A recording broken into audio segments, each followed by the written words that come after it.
എല്ലാവർക്കും സലു കിച്ചണിലേക്ക് സ്വാഗതം. ഇപ്പം സുബഹ് കഴിഞ്ഞിട്ട് ഞാൻ തേങ്ങ പൊതിക്കാനായിട്ട് ഇവിടെ വന്ന് നോക്കുമ്പോഴേക്ക് എൻ്റെ പാര കാണാനില്ല. അപ്പോൾ സുൽത്താൻ പള്ളി കഴിഞ്ഞ് വന്നപ്പോഴേക്ക് സുൽത്താൻ പാര കണ്ടുപിടിച്ച് തന്നു. അപ്പം ഞാൻ സുൽത്താൻ്റെ അടുത്ത് പറഞ്ഞെങ്കിൽ പിന്നെ മോൻ കുറച്ച് തേങ്ങ എനിക്കൊന്ന് പൊതിച്ച് തരാൻ പറഞ്ഞു. അപ്പം അവൻ ഇങ്ങനെ തേങ്ങയൊക്കെ പൊതിച്ച് തരുന്നു. സാധാരണഗതിയിൽ നമ്മൾ എന്തെങ്കിലും രാവിലെ പറഞ്ഞു കഴിഞ്ഞാൽ അവൻ കുറച്ച് മടിയൊക്കെ പറയുന്നതാണ്. ഇന്നിപ്പോൾ ഒന്നും പറഞ്ഞിട്ടില്ല. അപ്പോൾ ഞാൻ പറഞ്ഞു, മോനെ പറ്റുന്നിടത്തോളം തേങ്ങയല്ല എനിക്കൊന്ന് പൊതിച്ചതാ, എനിക്കിനി ഇത് ചിരകി ഫ്രീസറിൽ സൂക്ഷിക്കാനുള്ളതാണ്. എപ്പോഴും എല്ലാവരും ചോദിക്കില്ലേ ഞാൻ തേങ്ങ തിരികെ ഫ്രീസറിൽ എന്തിനാണ് വെക്കുന്നതെന്ന്. എളുപ്പത്തിന് വേണ്ടിയിട്ട് തന്നെയാണ് അത് ചെയ്യുന്നത്. അപ്പം സുൽത്താൻ തേങ്ങ എല്ലാം പൊതിച്ചെടുത്തു. അപ്പം പൊതിച്ച് സുൽത്താനെ ഏൽപ്പിച്ചു കഴിഞ്ഞാൽ നല്ല നീറ്റായിട്ട് അതിൽ ചകിരിയൊക്കെ കളഞ്ഞിട്ടേ അവൻ കൊണ്ടുവരത്തുള്ളൂ കേട്ടോ. ഇന്ന് ഞാനൊരു ചെറിയ അൺബോക്സിംഗ് ആണ് കാണിക്കുന്നത് കേട്ടോ. അടുക്കളയിൽ എനിക്ക് ഉപകാരപ്പെടും എന്ന് പറഞ്ഞിട്ട് അയച്ചു തന്നതാണ്. അപ്പൊ ഇതെന്താണെന്ന് ഞാൻ ഓപ്പൺ ചെയ്ത് കാണിച്ചു തരാം. അപ്പം എന്നെ ഇത് ഓപ്പൺ ചെയ്യാൻ വേണ്ടി നിസാറിക്കയാണ് സഹായിക്കുന്നത്. ഇപ്പൊ പോഷ് പ്ലാസ്റ്റിക് വെയർ എന്ന് പറയുന്ന ഒരു കമ്പനിയാണ് എനിക്കിത് അയച്ചു തന്നിരിക്കുന്നത്. Acrylic air tight lock containers ആണിത്. ഇത് പല സൈസിലും അവൈലബിൾ ആണ്. ഇത് ആവശ്യക്കാർക്ക് വേണമെങ്കിൽ ഞാൻ ഇതിന്റെ ഡീറ്റെയിൽസ് പിൻഡ് കമന്റ് ആയിട്ട് കൊടുക്കാം. അപ്പൊ നല്ല എയർ ടൈറ്റ് ആയിട്ടുള്ള ലോക്കിംഗ് സിസ്റ്റം ആണ് ഇതിനുള്ളത്. അപ്പൊ അതുകൊണ്ട് തന്നെ നമുക്ക് ഡ്രൈ ഫുഡ്സ് ഒക്കെ നന്നായി സ്റ്റോർ ചെയ്യാൻ സാധിക്കും. പിന്നെ ഇത് കിച്ചണിലെ കബോർഡിലൊക്കെ നമുക്ക് ഓർഗനൈസ് ചെയ്യാനും നല്ല ഭംഗിയായിരിക്കും. കാരണം പല സൈസിൽ കിട്ടും. പിന്നെ സ്പേസ് അധികം എടുക്കത്തില്ല. ഇപ്പൊ കണ്ടില്ലേ, നല്ല രസമുണ്ട്. ഇതിന്റെ ലോക്കിംഗ് ഒക്കെ നല്ല ടൈറ്റ് ആയിരിക്കുന്നോണ്ട് എന്തായാലും എനിക്കിത് കണ്ടിട്ട് നല്ല ഇഷ്ടമായി കേട്ടോ. ഫുഡ് ഗ്രേഡ് പ്ലാസ്റ്റിക് ഉപയോഗിച്ചിരിക്കുന്നത് കൊണ്ട് തന്നെ മറ്റു പ്രശ്നങ്ങളൊന്നും ഇല്ല എന്നാണ് പറയുന്നത്. അപ്പൊ ഇത് ഞാൻ കിച്ചണിൽ ഉപയോഗിക്കുന്ന സമയത്ത് നിങ്ങൾക്ക് കാണിച്ചു തരാം. പിന്നെ ഇന്നിപ്പം ഞാനൊരു വെറൈറ്റി ബ്രേക്ക്ഫാസ്റ്റ് ആണ് ഉണ്ടാക്കാൻ പോണത്. അപ്പൊ എന്തായാലും ഞാൻ ഇനിയിപ്പോ കിച്ചണിലേക്ക് പോവാണ്. നമുക്ക് ഇന്നത്തെ ബ്രേക്ക്ഫാസ്റ്റ് എങ്ങനെയാണ് തയ്യാറാക്കുന്നതെന്ന് നോക്കാം. തലേ ദിവസം തന്നെ ഞാൻ പച്ചരി വെള്ളത്തിൽ കുതിരാനായിട്ട് ഇട്ടിട്ടുണ്ടായിരുന്നു. അപ്പൊ ഇത് നമ്മൾ അപ്പത്തിനൊക്കെ ഉള്ള പച്ചരിയാണ് കേട്ടോ. അപ്പൊ 250 ml കപ്പിൽ 2 കപ്പാണ് എടുത്തത്. അതേ കപ്പിൽ തന്നെ 1 കപ്പ് ചോറ് വേണം. അപ്പൊ പച്ചരി ഡ്രെയിൻ ചെയ്ത ശേഷം ചോറ് നമുക്ക് ഇതിലേക്ക് ഇട്ട് കൊടുക്കാം. പിന്നെ വേണ്ടത് 1 കപ്പ് വെള്ളമാണ്. അപ്പൊ ഞാൻ മിക്സിയുടെ ജാറിലേക്ക് 2 ബാച്ചായിട്ടാണ് ഇതൊന്ന് അരച്ചെടുക്കുന്നത്. അപ്പൊ അരയ്ക്കുമ്പോൾ തന്നെ ഞാൻ പാകത്തിനുള്ള ഉപ്പ് ഇട്ടിട്ട് ഇപ്പം ആദ്യത്തെ ബാച്ചിൽ ഈ 1 കപ്പ് എടുത്തതിൽ നിന്ന് കുറച്ച് വെള്ളം ഇതുപോലെ ഒഴിച്ചിട്ടാണ് നമ്മളിത് അരയ്ക്കുന്നത്. ഇത് കറക്റ്റ് മെഷർമെന്റ് ആണ് കേട്ടോ. അപ്പൊ ഇത് അരച്ചെടുത്ത ശേഷം ഞാൻ രണ്ടാമത്തെ ബാച്ചും ഇപ്പൊ അതിൽ തന്നെ ഇട്ടിട്ട് അപ്പൊ എനിക്ക് സ്പേസ് ഉണ്ടെന്ന് തോന്നി ബാക്കി വെള്ളം കൂടെ ഒഴിച്ചിട്ട് നമുക്കിത് അരച്ചെടുക്കാം. നല്ലതുപോലെ നമ്മളിത് അരച്ചെടുക്കണം. അപ്പൊ ഈ അരച്ച മാവ് നമുക്ക് ഒരു ബൗളിലേക്ക് ഒഴിച്ചു കൊടുക്കാം. അപ്പൊ ഇതാണ് ഈ മാവിന്റെ ഒരു കൺസിസ്റ്റൻസി എന്ന് പറയുന്നത്. അപ്പൊ ഇത് അധിക നേരം വെച്ചിരിക്കൊന്നും വേണ്ട, നമുക്ക് ഉടൻ തന്നെ റെഡിയാക്കി എടുക്കാവുന്നതാണ്. അപ്പൊ ഞാൻ ഇതിന്റെ കറിക്ക് വേണ്ടിയിട്ട് ഞാൻ ബീഫ് ഉപ്പ്, കുരുമുളക്, ഗരം മസാല, മഞ്ഞപ്പൊടിയൊക്കെ ചേർത്ത് വേവിച്ചിട്ട് അത് ഫ്രീസറിൽ സൂക്ഷിച്ചു വെക്കും. അപ്പം നമുക്ക് ഇതുപോലെ കറിയൊക്കെ ഉണ്ടാക്കാനായിട്ട് എളുപ്പമാണ്. അപ്പൊ ഞാൻ 2 പാക്കറ്റ് ഇതുപോലെ എടുത്തിട്ടുണ്ട്. അപ്പൊ അത് ഞാൻ ഒന്ന് ഡീഫ്രോസ്റ്റ് ചെയ്ത് എടുക്കാൻ പോവാണ്. നമ്മൾ ഇങ്ങനെ തയ്യാറാക്കിയൊക്കെ വെക്കുമ്പോഴേക്ക് നമുക്ക് ഇതുപോലെ പെട്ടെന്ന് എന്തെങ്കിലും കറികൾ ഉണ്ടാക്കണമെങ്കിൽ നമുക്ക് എളുപ്പമാണ് കേട്ടോ. അപ്പൊ അതുകൊണ്ടാണ് ഞാനിത് ചെറിയ ചെറിയ ഇതുപോലെ കവറിലാക്കിയിട്ട് ഫ്രീസറിലേക്ക് വെക്കുന്നത്. അപ്പൊ ഇരുമ്പ് ചട്ടി അടുപ്പത്തേക്ക് വെച്ചിട്ട് നമുക്ക് വെളിച്ചെണ്ണ ഒഴിച്ചു കൊടുക്കണം. ഇതിലേക്ക് നമുക്ക് ഉലുവയും പെരിഞ്ചീരകവും ഇട്ട ശേഷം ഒരു പച്ചമുളക്, കുറച്ച് കറിവേപ്പിലയും കൂടി ഇട്ടിട്ട് ഇതൊന്ന് വഴറ്റി കൊടുക്കാം. അപ്പൊ നല്ല മൂത്ത മണം വരുമ്പോഴേക്ക് 2 സവാള അരിഞ്ഞത് ഞാൻ ഇതിലേക്ക് ഇട്ട് കൊടുക്കാണ്. എന്നിട്ട് ഇനി നന്നായിട്ട് ഇതൊന്ന് ഇളക്കി യോജിപ്പിച്ചെടുക്കണം. അപ്പൊ ഇത് പെട്ടെന്ന് തയ്യാറാക്കി എടുക്കാൻ പറ്റുന്ന ഒരു ഐറ്റമാണ് കേട്ടോ. ഇതിലേക്ക് ഞാനിവിടെ 1 ടേബിൾ സ്പൂൺ മുളക് പൊടി, 1/2 ടീസ്പൂൺ വീതം കുരുമുളക് പൊടി, ഗരം മസാലപ്പൊടി, മഞ്ഞൾപ്പൊടി, 2.5 ടേബിൾ സ്പൂൺ മല്ലിപ്പൊടി, ഇത്രയും കൂടി ചേർത്തിട്ട് ഇതുപോലെ ഒന്ന് ഇളക്കി കൊടുക്കും. ഇതുപോലെ ആ പച്ചമണം മാറത്തക്ക രീതിയിൽ നമുക്ക് ഇളക്കിയെടുത്ത ശേഷം ഡീഫ്രോസ്റ്റ് ചെയ്തെടുത്തിരിക്കുന്ന ബീഫ് ഞാൻ ഇതിലേക്ക് ഇട്ട് കൊടുക്കാണ്.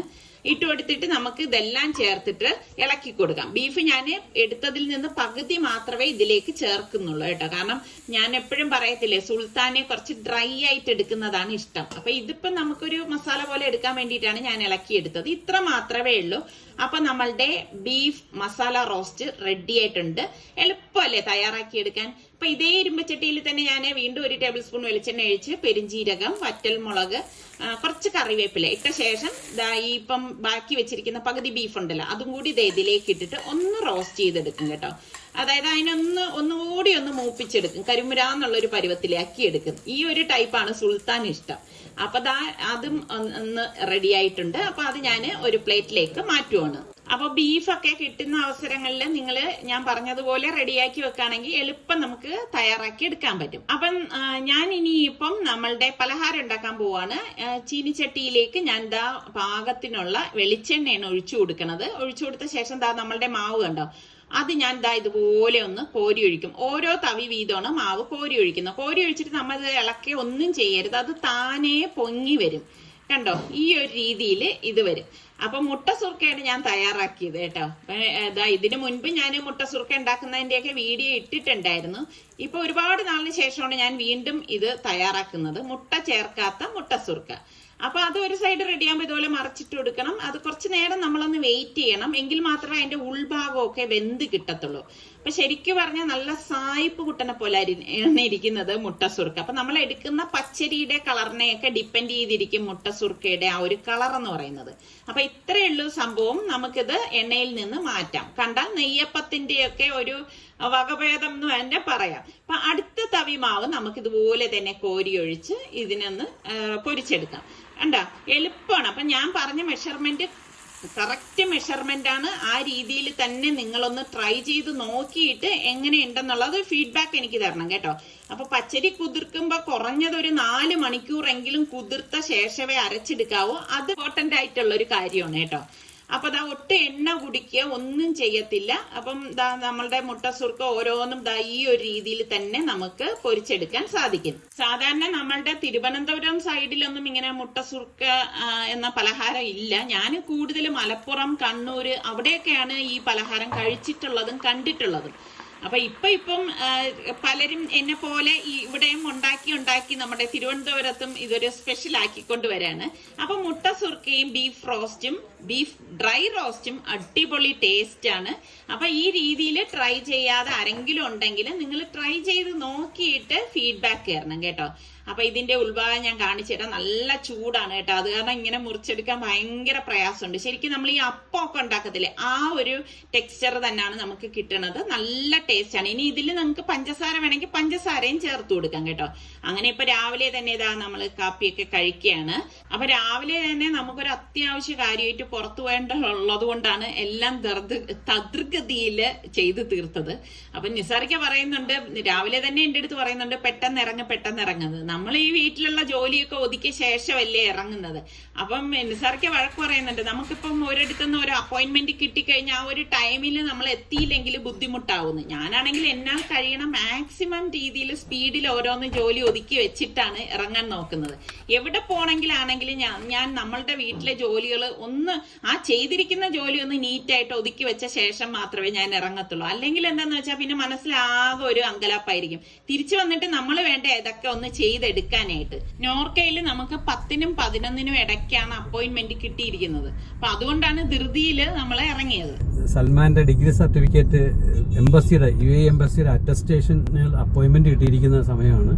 പക്ഷേ നമ്മൾ ഈ എംബസി അറ്റസ്റ്റേഷന് മുമ്പ് നമ്മൾ HRD ചെയ്തിരിക്കണം. HRD ചെയ്യണമെങ്കിൽ അതാത് വ്യക്തികൾ തന്നെ നേരിട്ട് പോകണം. അല്ലെങ്കിൽ ബ്ലഡ് റിലേറ്റീവ് പോകാൻ പറ്റുമോ എന്ന് എനിക്ക് ഒരു ഡൗട്ടുണ്ട്. പക്ഷേ നേരിട്ട് പോയാൽ മാത്രമേ നമ്മൾ ചെയ്യാൻ പറ്റൂ. അതിന് നമ്മൾ എല്ലാ ഡിഗ്രി സർട്ടിഫിക്കറ്റിന്റെ കോപ്പിയും മാർക്ക് ലിസ്റ്റും ഒറിജിനലും എല്ലാം കൊണ്ടുപോകണം.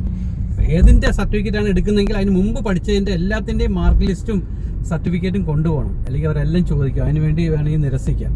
അപ്പോൾ അതുകൊണ്ട് അത് ചെയ്ത് സൽമാനോടൊപ്പം തന്നെ ഇനിയിപ്പം എംബസി അറ്റസ്റ്റേഷൻ പോകുമ്പോഴും വീണ്ടും ഈ ഡോക്യുമെന്റ്സ് എല്ലാം ചോദിക്കുന്നത്. എനിക്ക് മനസ്സിലാവുന്നേ ഇല്ല എന്തിനാണ് വീണ്ടും ചോദിക്കുന്നുള്ളത്. എല്ലാം അവർ അതിൻ്റെ അത് സ്റ്റാമ്പ് ചെയ്തിട്ടുണ്ട്. ആ സർട്ടിഫിക്കറ്റ് കോപ്പിയും മാർക്ക് ലിസ്റ്റും ഇല്ലാതെ അവർ HR ചെയ്യത്തില്ല.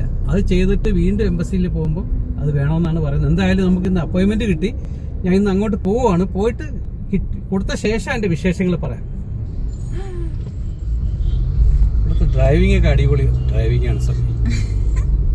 ഇവിടെ നമ്മൾ അഭ്യാസമൊക്കെ കുറച്ച് പഠിച്ചാല് ഡ്രൈവ് ചെയ്യാൻ. വേറെ കാര്യം, മറ്റ് നമ്മൾ യാത്ര ചെയ്യുമ്പോഴൊക്കെ കണ്ടിട്ടില്ലേ, നമ്മുടെ തിരുവനന്തപുരം വിട്ട് പോയി കഴിയുമ്പോ നമ്മള് പറയാം തിരുവനന്തപുരത്തെ ഡ്രൈവിംഗ് എത്ര നല്ലതാണ്. അതാണ് ഞാൻ പറയാൻ വന്നത്. നിങ്ങളിപ്പോ ഇതിനെ കുറ്റം പറയില്ല ഒരു കാരണവശാലും. ട്രിവാൻഡ്രത്ത് പിന്നെയും ഭേദമാണെന്ന് പറയാം, വളരെ ഭേദമാണ്.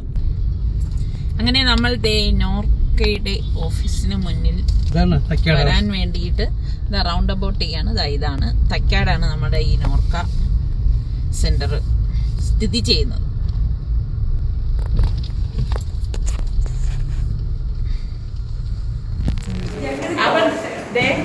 നമ്മളുടെ വേണ്ടപ്പെട്ട ആൾക്കാരാണ് ഇവിടെ വന്നതാണ് പരിചയപ്പെടാൻ കഴിഞ്ഞത്.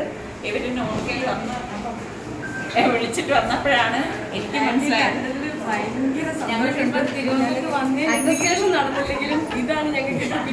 കോട്ടയത്ത് നിന്ന് വന്നിരിക്കുന്നവരാണ് കേട്ടോ. അങ്ങനെ അമ്മയെ ഫോൺ ചെയ്ത് മമ്മിയെ സംസാരിച്ചു. ഞങ്ങൾക്ക് അങ്കിളിനെ കണ്ടതേ മനസ്സിലായി, ആദ്യം അങ്കിളിനെ മനസ്സിലായത്. അങ്ങനെ എല്ലാം മംഗളമായിട്ട് നടന്നു.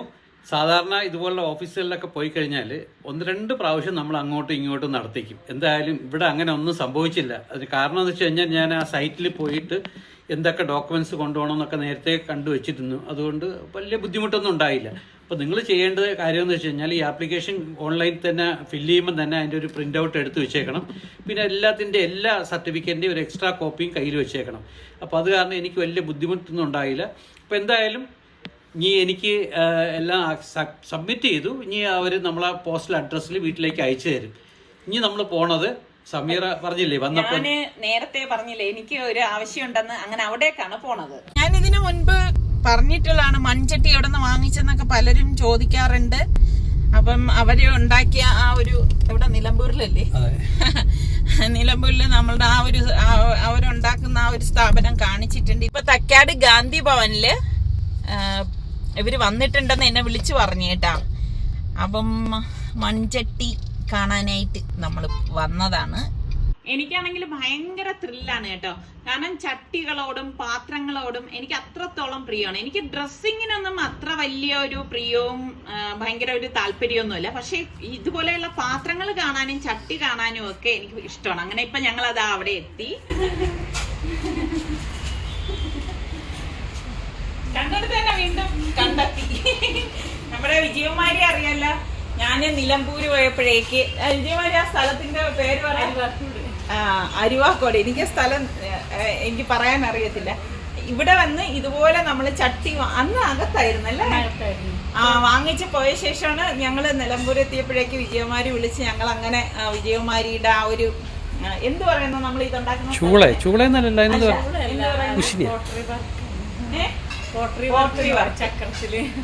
അവിടെ പോയി കാണിച്ചൊക്കെ ഞാൻ വ്ളോഗ് ചെയ്തിട്ടുണ്ടായിരുന്നു. അപ്പൊ കാണാത്തവരുണ്ടെങ്കിൽ സെർച്ച് ചെയ്താൽ മതി കിട്ടും. വിജയകുമാരി എനിക്ക് വരുന്നതിന് മുൻപ് തന്നെ ഫോൺ ചെയ്തിരുന്നു കേട്ടോ. 5-ാം തീയതി മുതല് ഇവിടെ ഗാന്ധി ഭവനിൽ ഉണ്ടാവും എന്ന് പറഞ്ഞിട്ട്. അപ്പൊ 5-ാം തീയതി മുതല് എന്ന് വരെ 10-ാം തീയതി വരെയാണ് വിജയകുമാരി ഉള്ളത്. അപ്പൊ തിരുവനന്തപുരത്തുള്ളവർ ഇനിയിപ്പം ചട്ടി കിട്ടിയില്ല എന്നൊന്നും എന്റെ അടുത്ത് ചോദിക്കില്ലേ ചട്ടി എവിടെ നിന്നാണെന്ന്. ഇവിടെ ഗാന്ധി ഭവനിൽ വന്നാൽ മതി, തക്കാട് ഗാന്ധി ഭവനിൽ കേട്ടാ. വിജയകുമാരിയുടെ ചട്ടിമേള കാണാൻ പറ്റും. നിങ്ങൾക്ക് ഇഷ്ടമുള്ളത് വാങ്ങിച്ചുകൊണ്ട് പോകാനും പറ്റും. ഇപ്രാവശ്യം ഞാനിവിടെ വന്ന് കണ്ടിട്ട് കൂടുതൽ വെറൈറ്റി ആയിട്ടുള്ള സാധനങ്ങളൊക്കെ ഉള്ളതായിട്ട് എനിക്ക് തോന്നുന്നുണ്ട്. ഇത് കണ്ടോ, ഇതൊരു ഡിന്നർ സെറ്റാണ്. അപ്പൊ ഇതില് കപ്പ്, പ്ലേറ്റ്സ്, ബൗള്, അതായത് കണ്ടോ ഇതെല്ലാം ഉണ്ട്. ഇതൊക്കെ നല്ല രസമുണ്ട് കേട്ടോ കാണാനായിട്ട്. ഞാൻ ഇവിടെ വന്നപ്പോഴേക്ക് കണ്ട ഇത് നമ്മുടെ പത്തിരിച്ചട്ടിയാണ് കേട്ടാ. സംഭവം കൊള്ളാം. വേറെ വലുതിരിക്കുന്നുണ്ട്, പക്ഷെ അതെന്താണ് ഫിഷ് ഫ്രൈ ചെയ്യും അല്ലേ. വിജയകുമാരിയുടെ അടുത്ത് ഞാൻ ഇതിനു മുൻപും ചോദിച്ചിട്ടുള്ള ഒരു കാര്യമാണ്, നമ്മൾ നല്ല ചട്ടി എങ്ങനെ തിരഞ്ഞെടുക്കും എന്നുള്ളത്. നമ്മുടെ പുതിയ കുറെ ആൾക്കാരുണ്ടാവും, അപ്പൊ അവർക്കും കൂടി മനസ്സിലാവാൻ വേണ്ടിയിട്ടൊന്ന് പറ. ഇത് നല്ല ചട്ടി നമ്മൾ തിരഞ്ഞെടുക്കുന്നത് അതിന്റെ ഫിനിഷിങ്ങും ക്വാളിറ്റിയും നോക്കിയിട്ടാണ്. ഇത് നമ്മൾ കുഴങ്കല്ല് വെച്ച് ഉരച്ച് മിനുക്കി എടുക്കുന്നതാണ്. ഇത് നമുക്ക് ഗ്യാസിലും മൈക്രോവേവിലും വെച്ചാലൊന്നും പെട്ടെന്ന് കംപ്ലൈന്റ് വരത്തില്ല. പിന്നെ അതുപോലെ സ്റ്റീൽ പാത്രം പോലെ കഴുകിയെടുക്കുക, അടി പിടിക്കുകയോ പുകയോ ഒന്നും ചെയ്യത്തില്ല. സെമീറ തന്നെ എന്നും ദിവസവും ചെയ്യുന്നു. ഞാൻ ഈ പറഞ്ഞ മാതിരി എപ്പോഴും ഞാൻ പറയും. പിന്നെ ഞാൻ പറയും സോപ്പ് വെള്ളത്തിൽ കഴുകരുതെന്ന് പറയും. അത് അതിന്റെ സുഷിരങ്ങളിലേക്കൊക്കെ വന്ന് അടയും. അതുകൊണ്ടാണ് അത് ചെയ്യേണ്ട. കടലപ്പൊടിയിൽ കഴിയാലും നല്ല വൃത്തിക്ക് തന്നെ ഇരിക്കും കേട്ടോ. എന്റെ ചട്ടികളൊക്കെ നിങ്ങൾ കാണുന്നതല്ലേ. എനിക്ക് ചട്ടിയിൽ ഉണ്ടാക്കുകയാണ് ഏറ്റവും ഇഷ്ടവും. അതുപോലെ നമ്മുടെ ഈ കറുത്ത ചട്ടി, ഈ ചുവന്ന ചട്ടി, ഇത് തമ്മിലുള്ള വ്യത്യാസം ഒന്നും. ചുമന്ന ചട്ടി ചൂളേന്ന് വരുന്ന കളറ് ചുമപ്പാണ്. പിന്നെ കറുപ്പാക്കി നമ്മൾ അറക്കപ്പൊടി ഓലയൊക്കെ ഇട്ടിട്ട് രണ്ടാമത് ചൂള വെക്കുന്നതാണ്. ഡബിൾ ചൂളയാണ്, അപ്പോഴാണ് കറക്റ്റ് വരുന്നത്. അതുപോലെ ഈ ചുവന്ന ചട്ടി നമ്മൾ പഴക്കണം, കറുത്ത ചട്ടി പഴക്കണ്ട എന്നാണ് ചിലര് പറയണത്. അതല്ല പഴക്കണം, എല്ലാം ഡ്രൈ ആണ്. നമ്മൾ പഴക്കാന്ന് ഉദ്ദേശിച്ചാല് ഇപ്പൊ ഈ ചട്ടിയിൽ ഒരു കറി വീണ് കഴിഞ്ഞാൽ അത് ഒട്ടിപ്പിടിച്ച് അവിടെ കറിയായിട്ട് കിടക്കും. പഴക്കി കഴിഞ്ഞാൽ അത് കഴുകുമ്പോൾ പോകും. അതാണ് വ്യത്യാസം വരുന്നത്. പഴക്കുന്ന എല്ലാം ഒന്ന് വെള്ളം തിളപ്പിക്കുക, കഞ്ഞിവെള്ളം തിളപ്പിക്കുക, അത്ര.